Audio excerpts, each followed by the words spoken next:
What do you do when your wife stands at a microphone at your own office party and jokes that your boss satisfies her in bed better than you ever could, while everyone laughs and looks at you to see if you will break? How long can a quiet husband stay calm while rumors turn him into the jealous, insecure villain who can't take a joke, even as messages in late-night meetings suggest the joke wasn't a joke at all? Why did I choose not to shout or swing that night and instead sit later at a small desk with a spreadsheet, a USB stick, and a thin binder labeled Household that grew thicker each week until the day she was served in the office tower lobby? Before we dive deeper into this story, I have one small request. Please subscribe, drop a like, comment, and hit that hype button to boost this channel so more people can discover these incredible stories. My name is Elias, and I used to think respect was simple.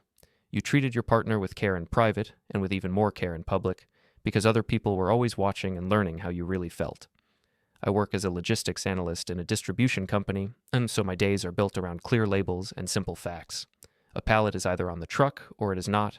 A route is either efficient or it wastes fuel. Numbers do not flirt, and spreadsheets do not laugh at you. For a long time, I liked that difference between work and home, because my wife, Kara, brought color and stories into a life that might otherwise have felt dry.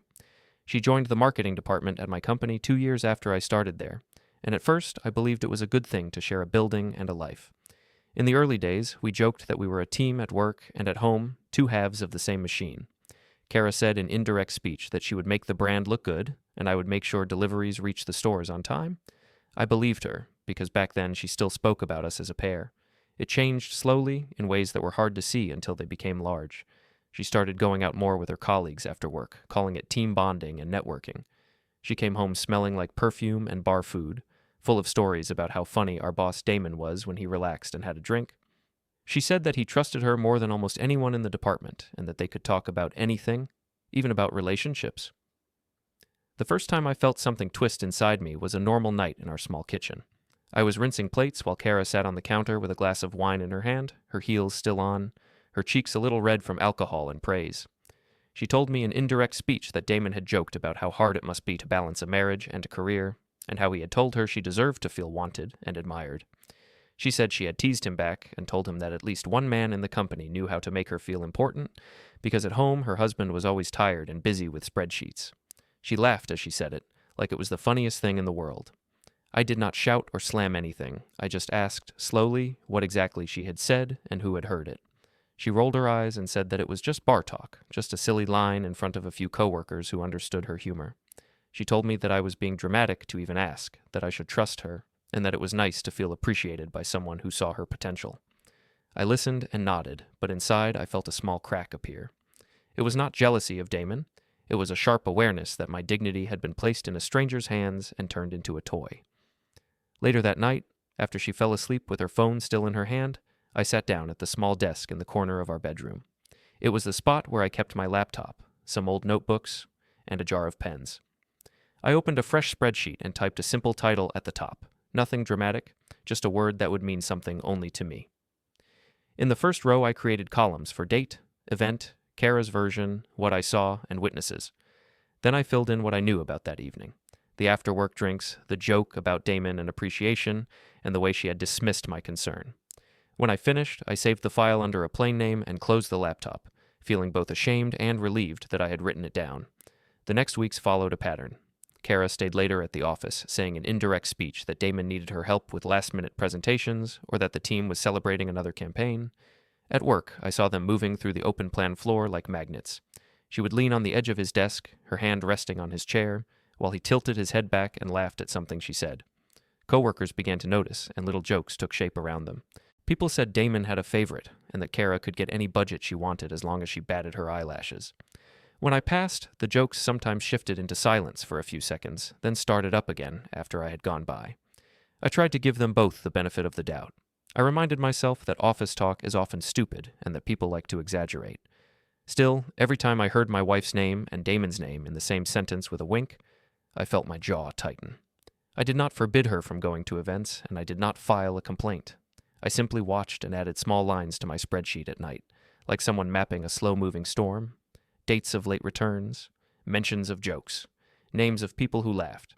I did not know yet what I would do with the map, but I knew I would need it if I ever had to prove to myself that I was not crazy.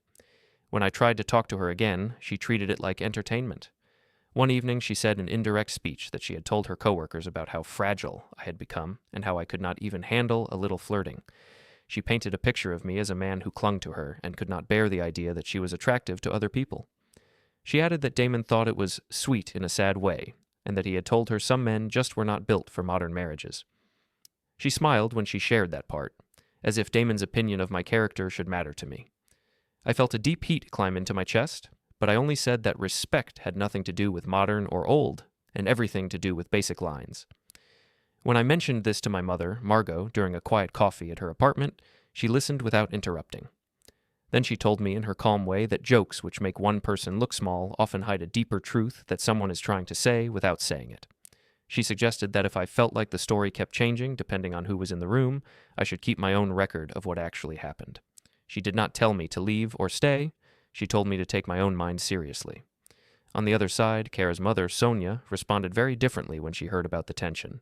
She told Kara, and then told me, that I should be proud to have a wife who people found charming, that my problem was not her behavior, but my lack of confidence, and that only weak men complained when other men enjoyed their wives' company. I understood then that if this was going to be fixed, it would not be fixed by parents or by jokes at the kitchen table. It would require something clearer than people's memories. That thought was still forming in my mind on the night that changed everything at work, but before that night, there was another step: HR. A few days after another late team celebration, I walked into the office and felt the weight of eyes on me. People gathered around Kara's desk, laughing about something on a phone screen. When they saw me coming, they stopped laughing in such a sharp way that it felt like a door slamming. On my desk, an email notification waited like a small light. It was from HR, asking me to come by for a quick word with Lena, our HR generalist. It did not say why. I stared at it for a moment, then stood up and went downstairs to the HR floor, moving through the open plan space like a guest in my own life. Lena greeted me in a small, neutral meeting room with a polite smile and a tablet on the table. She said in indirect speech that some concerns had reached HR about tension at company events, and about domestic issues that might be affecting the work environment. I asked what exactly that meant. She explained that she had heard about some sharp jokes involving the boss, a wife, and a husband who worked in the same company, and that some employees felt uncomfortable not knowing where the line was. It was clear that in the story she had been told, I was the one bringing tension, because I couldn't take a joke. I chose my words carefully. I told her that I had never raised my voice in the office, never threatened anyone, and never told my wife who she could talk to. I said that my concern came from repeated comments that linked my wife and our boss in a way that crossed professional boundaries and used our marriage as a punchline. I explained that people were starting to compare me to my own boss in personal terms, and that this felt less like harmless humor and more like disrespect that followed me from room to room. Lena listened and asked if I believed there was a romantic or physical affair. I answered honestly that I did not know, and that my point, at this stage, was that I did not want to be mocked in the place where I earned my living. She nodded slowly and said that company policy did not allow for hostile or humiliating jokes that targeted employees' personal lives, especially when there was a power imbalance involved. She asked if I had any proof of specific incidents. I replied that I had heard things with my own ears, and that I knew some people had recorded parts of a recent bar gathering, but that I had not brought anything with me because I hoped we could solve it with simple honesty. She asked me not to confront anyone directly in anger on company property, said HR would look into the culture around Damon and his team, and ended the meeting with a neutral expression. When I left the room, the office felt slightly different. I knew that now there was an official note somewhere that said something was wrong, and I also knew that Kara would not like that. On my way back to my desk, I caught her looking at me from across the floor, her eyes narrow, her phone in her hand. I did not stop to talk. Instead, I sat down, opened a blank document, and wrote a short list of the main points I had shared with Lena, just for myself. Then I closed it, not saving it, because I had already stored the important things in my mind and in my spreadsheet at home. That evening, on my way back to the apartment, I stopped at the supermarket to pick up a few things for dinner. I stood in the checkout line behind two colleagues from a different department. They were not facing me, and I am not sure they knew I was there. One of them held up a phone and showed the other a video, laughing. I heard Kara's voice, louder and looser than usual, coming from the little speaker. She was telling a story about how their boss knew how to treat her, and how some men, including husbands, could learn from him. The other person laughed and said in indirect speech that if they were married to her, they would either die of pride or die of shame. My colleague replied that her husband probably just needed thicker skin. I kept my eyes on the conveyor belt and did not move. My heart beat faster, but my feet stayed where they were. I saw, in the reflection of a small freezer door, the image of Kara thrown across the tiny phone screen, her hair thrown back, her mouth wide as she spoke. I did not ask to see the clip directly, I already knew enough. When it was my turn, I paid for the groceries, took the receipt, and stepped aside to put my wallet back in my pocket. As I opened it, a small square of paper shifted into view. It was the sticky note I had written weeks earlier during a moment of tired clarity, the one that simply said, "Bring forms," in my own handwriting. I slid the note back into place behind my ID, feeling the edge press against the leather like a quiet finger. As I zipped the wallet closed, my phone buzzed in my pocket. I pulled it out and saw a new notification from a group chat with some coworkers. Someone had shared a blurry still of Kara sitting too close to Damon at the bar, her hand on his shoulder, his head tilted toward hers, and had tagged my name under it with a line that implied I should keep an eye on my competition. I stared at the screen for a long second, then locked it without replying, holding the bag of groceries in one hand and the small weight of that sticky note in the other.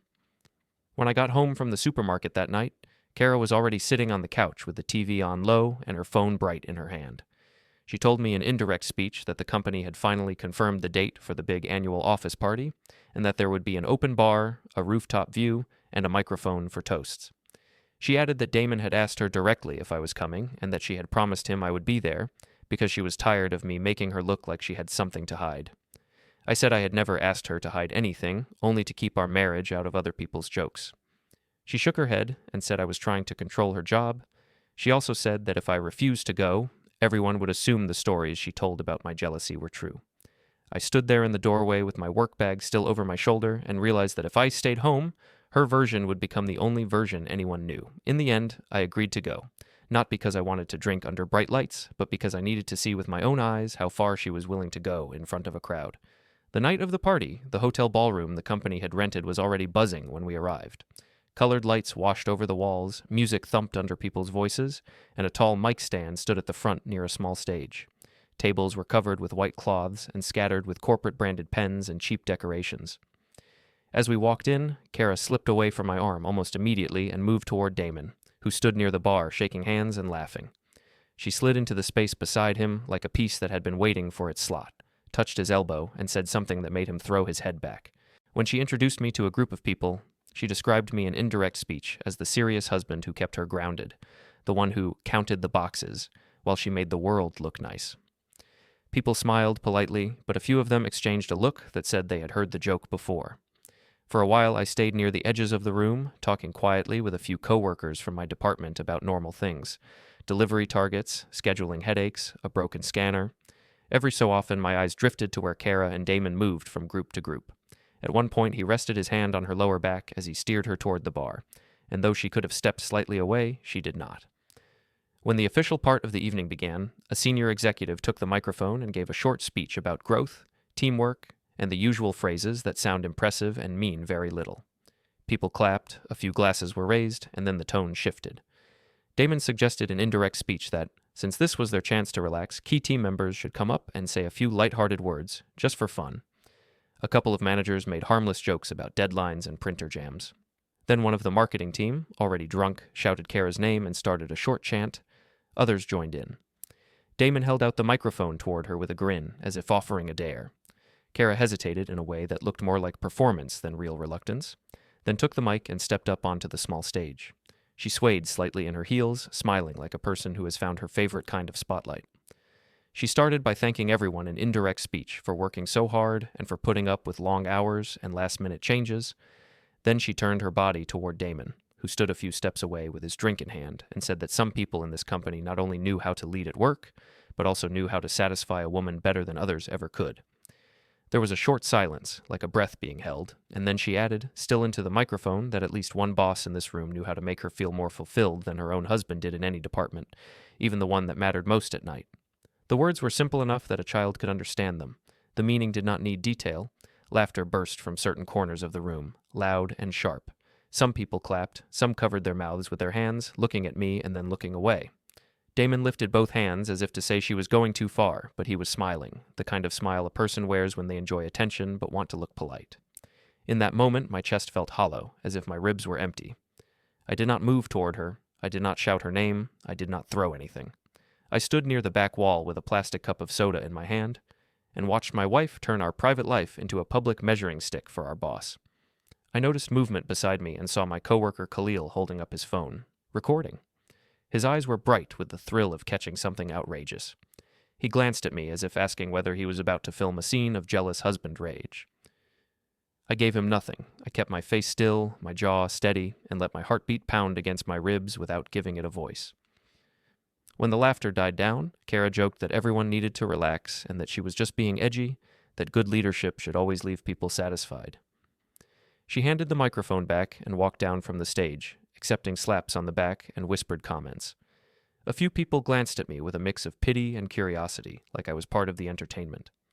Damon made a brief, awkward comment about inappropriate topics, but even that came out more amused than serious. The music started again, louder than before, as if to bury what had just happened under a new layer of noise. After a while, I stepped outside into the cooler air of the hotel's parking garage.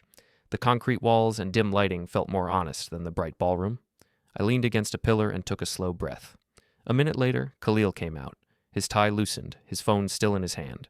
He told me in indirect speech that he had gotten a great clip of Kara's toast, and that the internet would eat it up if he ever posted it. He laughed and said that I should not get all legal about it, because everyone knew it was just a joke and that our boss loved it. I asked him, quietly, if he could send me the video, saying I wanted to make sure I had heard her exactly right. He shrugged, tapped his screen a few times, and forwarded the file to me. When he went back inside, I sat behind the wheel of our car with the engine off. I opened the message, pressed play, and watched the short clip in full. There I was, visible for a second in the background, standing still while Kara said that Damon satisfied her better in bed than her husband ever had. The laughing faces around her looked warped by the phone's lens, like masks. I paused the video at the exact moment she spoke the comparison and took a screenshot. Then I saved both into a new folder on my phone that I planned to move to my laptop. I changed the file name to something simple, just the date and the words office party, and wrote them down mentally as another line in my growing internal ledger. As I sat there, my phone vibrated again. This time, it was a call from the same hidden number that had called me once before when I had first started to think about what someone in my position could do without turning into the stereotype my wife described. The label on the screen showed no name, only the word private and a generic icon. I let it ring out. I was not ready to talk to anyone yet, but knowing that I had options made it easier to breathe. When the call stopped, a new notification appeared. A message from my mother. She wrote that she had heard something from a friend whose niece worked at the hotel, that the story about a microphone and a boss had already begun to spread, and that I should call her when I felt calm enough. I locked the screen and stared at my reflection in the dark window, wondering how many people would repeat my wife's joke the next day. The answer came faster than I expected. By the time I sat down at my desk in the office on Monday morning, the party had become a story, and the story had become a rumor that moved to every corner.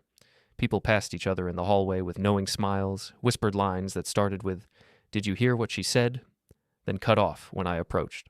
I heard my own name paired with words like fragile and uptight, as if wanting basic respect from a spouse was a sign of weakness. Still, I did not raise my voice or slam a fist on any desk. I opened my email, worked through my tasks, and waited. That evening, when I opened my laptop in the bedroom, I transferred the video clip from my phone into the Archive A folder on my computer. I added a new entry to the spreadsheet. Date, event listed as annual office party, details of the toast, witnesses including the entire department, and a note that HR would likely hear about it if they had not already. I took a blank page from a notepad, wrote the main lines of the toast word for word as they appeared in the transcript, and slid the paper into a transparent sleeve. I did not yet have a place to store these pages, so I tucked them under a small stack of receipts, already thinking that I should create a proper binder. As I closed the laptop, my phone buzzed with an automated reminder I had set but never used. Harbor Loft, 8:40 p.m. Meeting, personal. I stared at it, thumb hovering, then dismissed it again. I was not ready to talk to a stranger face to face, but I knew the moment was coming. A few days later, both families gathered for Henry's birthday at a crowded restaurant with long tables and cheap murals on the walls. The air smelled of fried food and cake frosting, and children's voices bounced off the hard surfaces. Lily sat between me and Kara, swinging her legs under the table and coloring on a paper menu. Across from us, Sonia and Henry talked loudly about the party they had heard about, the one with the rooftop and the open bar. Sonia had already seen the video. Someone in Kara's circle had sent it to her as a funny story. She told the group in indirect speech that her daughter knew how to keep things lively and that some people needed to stop being prudish about harmless jokes. She looked at me directly when she said people, as if the word was my name. I let her finish, then spoke as calmly as if I were explaining a delayed shipment. I said that at the party, with our boss present and the entire department listening, Kara took a microphone and announced that Damon satisfied her in bed better than I ever did, that at least he knew how to make her feel fulfilled. I explained that this was not a private comment whispered in a corner.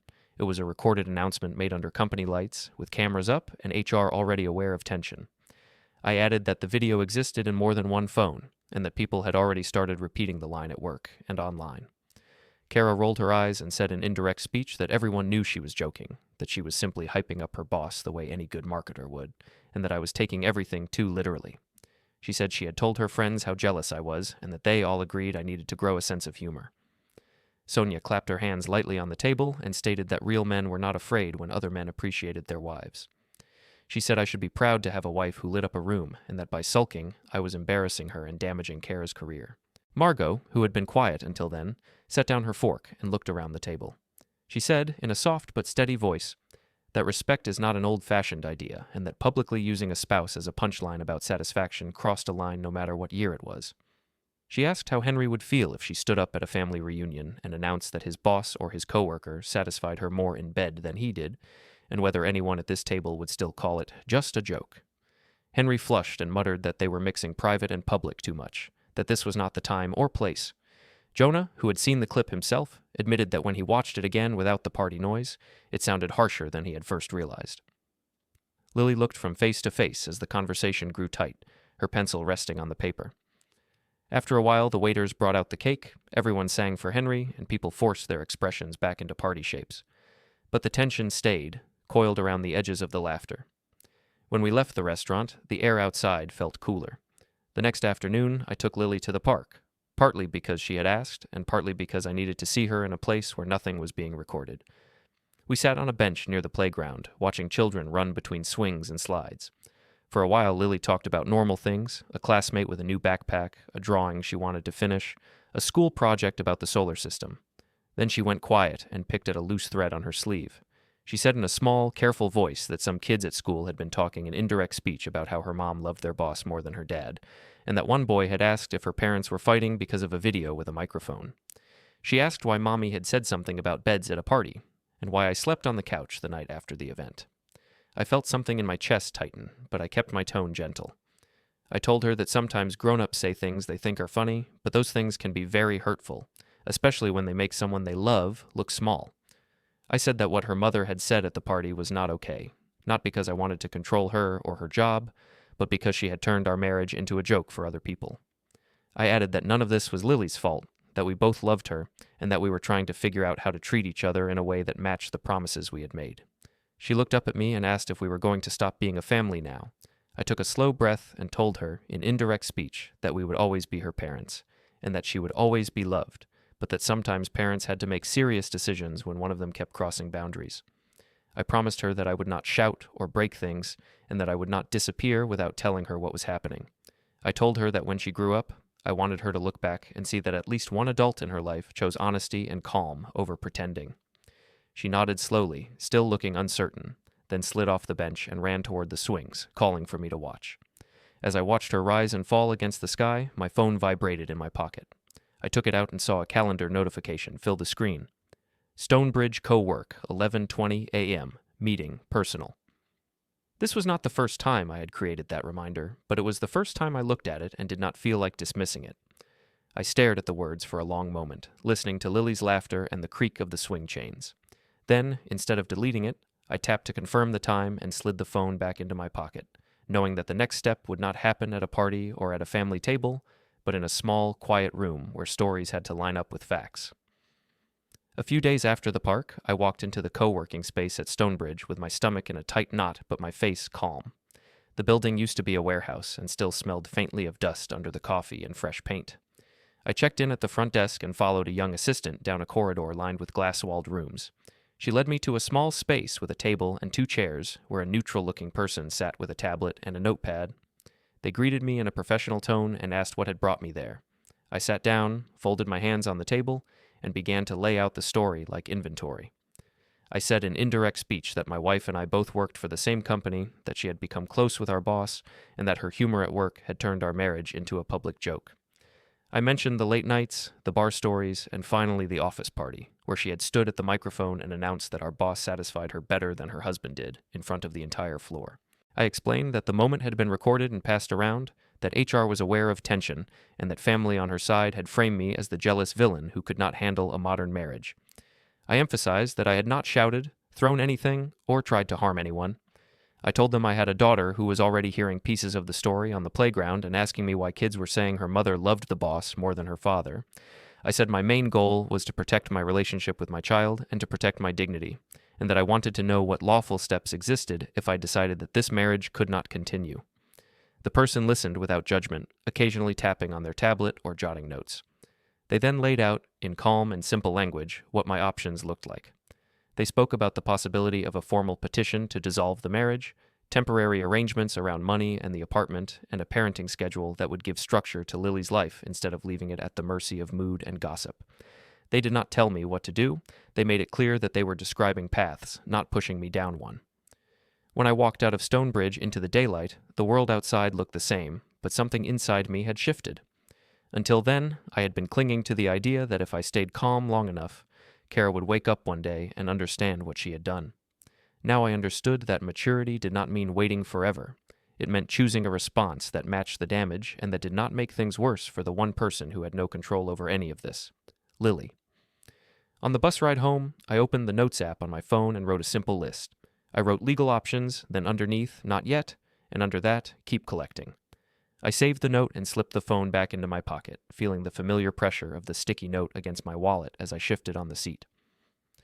That night, after Lily was asleep and Kara was in the living room scrolling through her phone with the TV on, I went to the small desk in our bedroom. I opened my laptop and started building the structure I had been putting off. On the desktop, I created a clear tree of folders: Home, Auto, Bank, Archive A, Archive B. In Archive A, I made subfolders named Clips, Messages, Notes. I dragged the party video clip into Clips and added the screenshot of Kara with the microphone. In Messages, I saved images of the group chat still with her leaning into Damon at the bar and the tag under it that suggested I keep an eye on my competition. In Notes, I dropped a clean copy of my spreadsheet, where each row now held a date, an event, and a list of witnesses. As I finished, a small pop-up appeared in the corner of the screen, saying that my files had been uploaded successfully. It was only a cloud sync notification, something I usually ignored, but tonight it felt like a quiet stamp on everything I had seen and written. I printed a few key pages, the transcript I had typed of her party toast, the screenshot with the date and my name tagged, and the section of the spreadsheet that showed how many times the same pattern had repeated. As the printer hummed and spat out warm paper, a faint smell of toner filled the hallway. From the hallway shelf, I took down an almost empty binder we had once used for meal plans and school schedules. I slipped the printed pages into plastic sleeves and clicked them into the rings, one sheet after another, until the binder gained an unfamiliar weight in my hands. I wrote a simple label for the spine: Household, nothing more. I slid that binder onto the shelf between the existing utilities and bank binders. From a distance, it looked ordinary, just another part of our domestic system. Only if you pulled it down and opened it, would you see that it held the record of how one joke, repeated often enough and loud enough, could eat away a marriage. Next, I opened the lower cabinet door and pulled out the thick taxes binder. Behind it lay a small box where we kept loose items: an old USB stick, a roll of tape, some unused labels. I took the stick, plugged it into the laptop, and copied the most essential files: the party clip, the transcript, the still image, the spreadsheet, and a text file where I had written out a timeline from the first bar story to the night Lily asked me why kids were laughing about her mother and the boss. When the progress bar completed, I ejected the USB stick and wrote today's date on a small label, pressing it around the plastic. Then I opened the taxes binder to the back cover and used tape to fix the USB flat against the cardboard, hidden but easy to reach if I needed it. When I closed the binder and put it back, it looked unchanged, but I knew there was a second, smaller record inside. Finally, I closed the cabinet and turned the small key that we almost never used. The lock clicked with a soft finality. As I stood, my phone buzzed on the desk. I picked it up and saw that I had received a message in a thread titled Follow Up. It was a short line from the contact who had met me at Stonebridge, stating in indirect speech that if I ever chose to move forward, I should bring any timelines or notes I had kept. I read it, allowed myself one slow breath, then deleted the message so it would not sit there like a flashing sign. The important part was already in my head and on paper. A week later, the school hosted a community event at the local hall, a mixture of games and presentations meant to raise funds. Kara insisted that we attend as a family, saying an indirect speech that she needed to show people we were solid and that I needed to stop sulking. She added that our issues were making her look bad in front of the other parents and that if I did not behave, she would stop inviting me to anything. It was almost funny, hearing someone who had mocked our marriage at a microphone warn me about appearances, but I kept my thoughts to myself.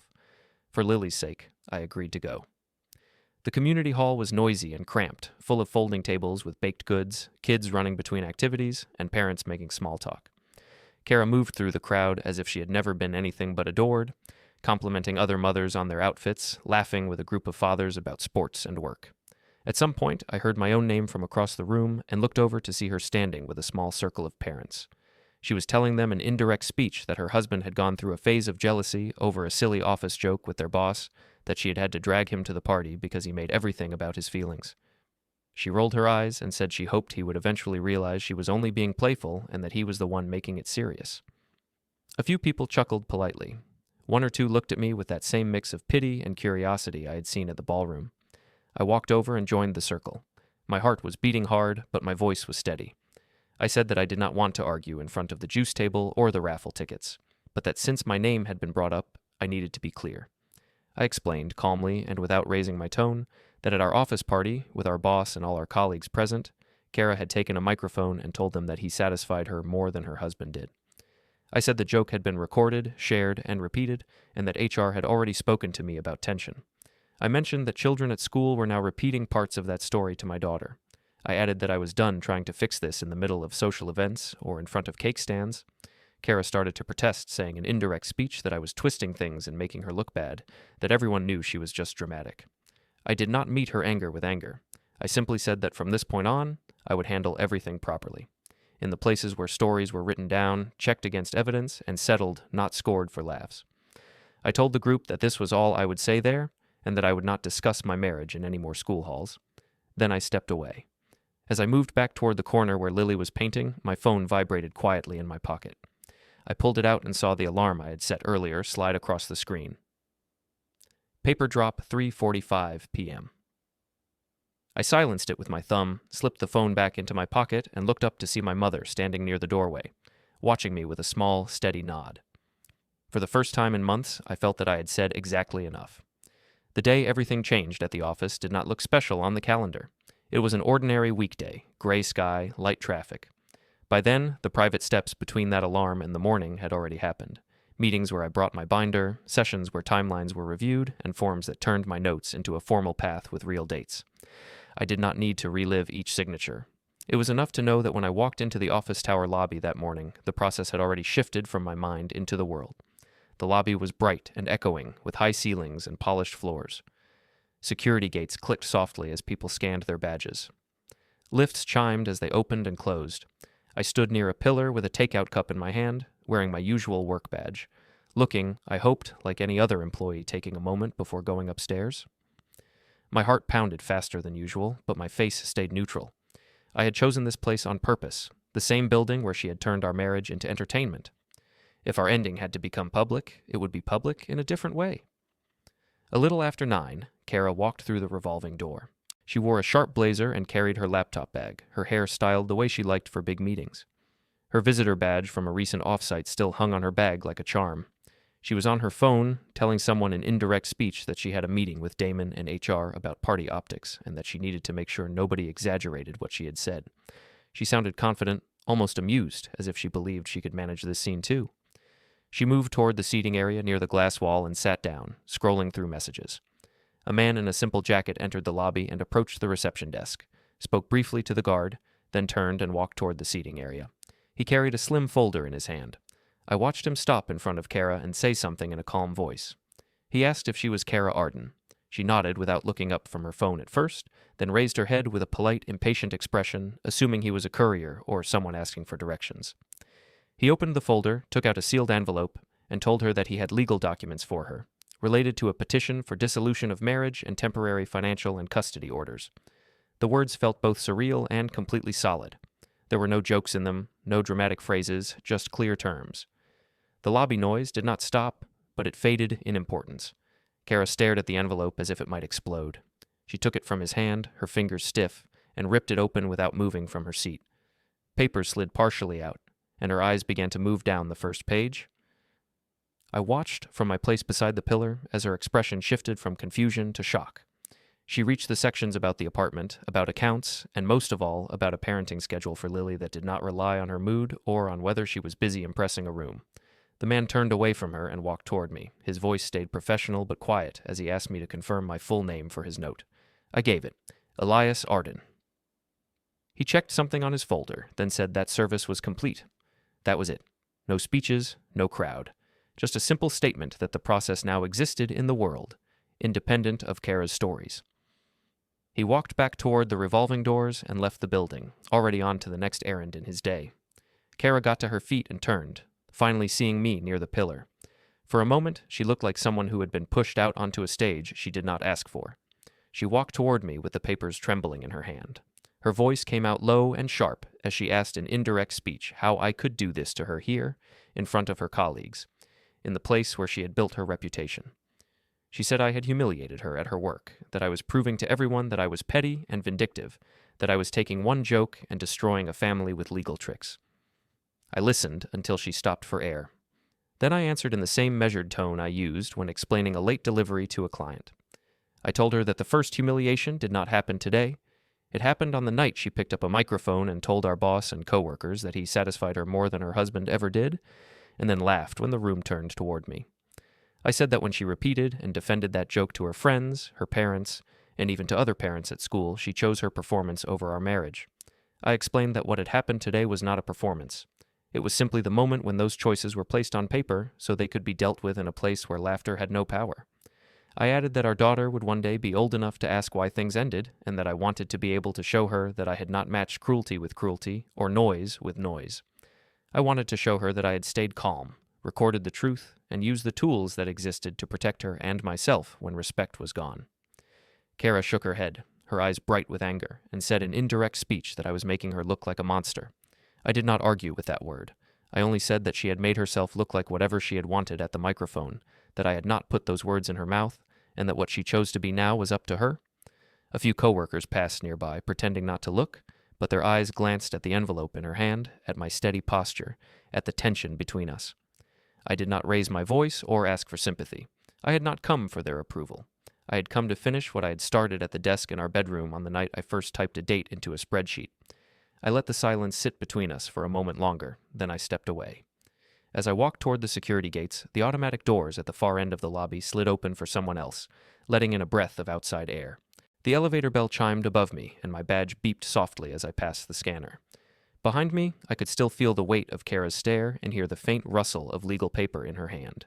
I did not turn around. I pushed through the turnstile, crossed the polished floor, and stepped out into the gray morning, leaving the joke, the microphone, and the stage behind me.